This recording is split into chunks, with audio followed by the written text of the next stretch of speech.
Hey, Richard here. I'm trying again. After a disastrous post last time, I got 3 views, and I think I used the wrong word.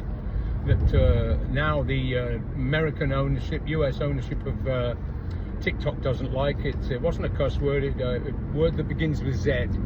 But anyway, I wanted to talk a little bit about the situation. We got this horrific, unprovoked assault on the Iranian people by US imperialism here. And I happened to say to somebody, about, a defeat. I don't believe America will be defeated here by any means. I never ever dreamed or believed that there was a fear of Iranian attack. Iran's not the aggressor here. And but a crushing blow, it's already a blow for US imperialism, but a crushing blow for US imperialism would be good for us, American workers. And I think even some of of course you never know with translations, but nations where they say death to America, I see one of the mullahs was saying we don't mean the American people, and they probably don't. I think 2 million people came out into Tehran after 9/11 in sympathy. So Iran is not the enemy we're led to believe it to be. It's in the leadership there is an enemy of its own people, just like the ruling class in America is our enemy. It's our first enemy, and a defeat and a blow to weaken US imperialism would strengthen the US working class, because they are after us day in, day out, non-stop. It's called class war. And if you remember, Buffett said that there is such a thing as class war, and my class is winning it, I believe. You never know if that was a false quote, but that's what he was reputed to have said. So the thing is, it will be a positive thing for us. And we have to look, you see, the whole way the class, I've talked about it before and mentioned about how do I feel a love of country, right? What does it mean, love of country? When I get back, I've said it before, to England, and although I wasn't even born there, whatever, my formative years, whatever way you want to say it, it's where I feel my roots are. And when I get off that bloody train, the Piccadilly line at Heathrow, and that's so I feel I'm home in some way. Now, when I come back here, I feel I'm home too. That's I've been here over half a century. I'm a hybrid. But so the thing is, when a worker says I love my country, let's say you're a rural American, likes to hunt, likes to fish, likes to do this, do that. What you mean by it is all these things in your life that make up your life and make you what you are. And you don't. Elon Musk thinks of different things. Trump thinks of different things, very similar to Musk. They think of making money, exploiting people, getting the best out of somebody, exploit the weak, and so forth. They're a different animal. And so the way I get round, so when you talk about we're all Americans or we're all English, what does that mean? This geographical entity, the borders of a nation state, which the modern nation state was created by capitalism. So everybody within that nation state becomes English.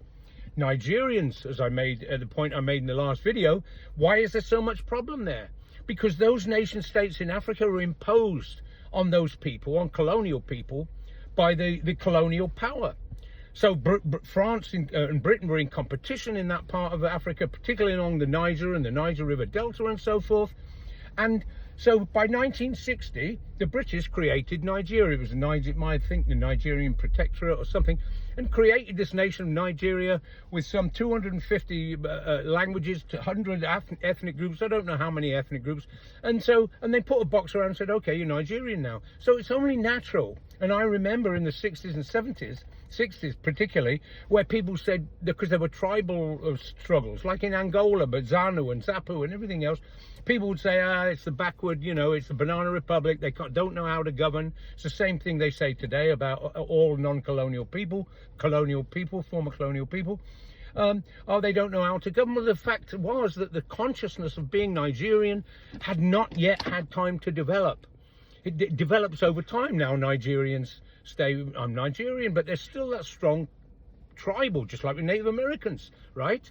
And so that consciousness, and just in England, they weren't always English, you know. The peasants in France would have said, I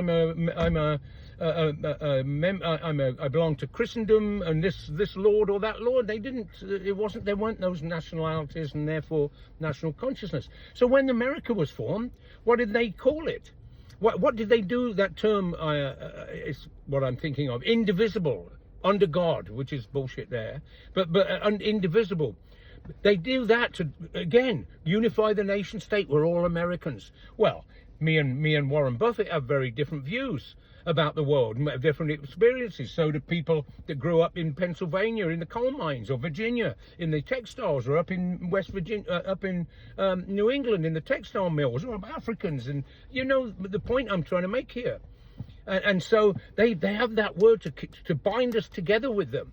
And so most Americans, why I say it's okay to say a defeat for American imperialism will strengthen us, because Iraq is not fighting to invade America and occupy it, and like the same way that America is behaving around the world, and the British capitalism and Western European capitalism has. It's fighting a defensive battle. All of those nations there are fighting defensive battles, and the only reason that the Arab regimes are supporting the US is those regimes are corrupt, rotten, semi-feudal families.